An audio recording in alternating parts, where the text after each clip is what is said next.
Alright, boys and girls, this is just a review of chapter 4 or 5. Couple things. First of all, we know an equation is linear. Linear means it forms a line. So if you see a graph, you know it's linear because it looks like a line, whether vertical, horizontal, or slanted. Those are all lines. But how do we know if we see an equation if it's linear? Well, we know if it's in standard form. So this right here, these two are written in standard form. We talked about how the x's and the y's are on one side and it equals a certain number. So these both are in standard form. We also talked about in class that this is in standard form because you can just, you're allowed to move things around. So if I subtract 28x from both sides, which you're allowed to do, you end up, you can see, with a standard form. Therefore, you know that this original problem is a linear equation because we can write it in standard form.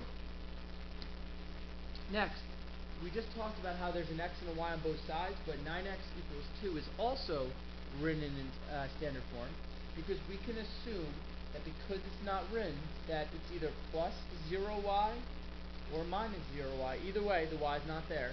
So this would also be written in standard form.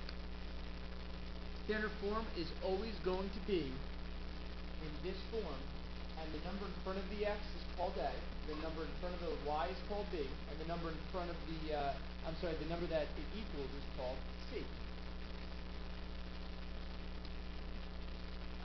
So therefore, there's 3 right here. This is not written in standard form because it's to the second power squared.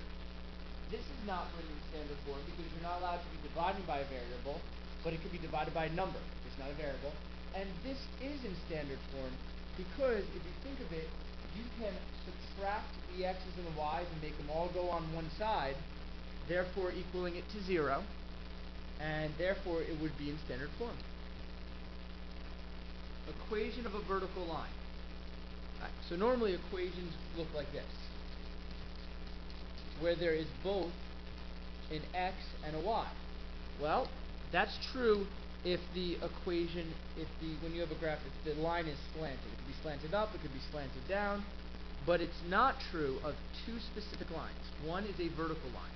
When you have a vertical line, you can notice that your points all have the same x. So the equation of a vertical line would simply be x equals, and whatever that x is. So x equals 5. So if I told you to graph this equation, this is what it would look like. Same thing goes on a horizontal line. On a horizontal line, you'll notice the y is always the same.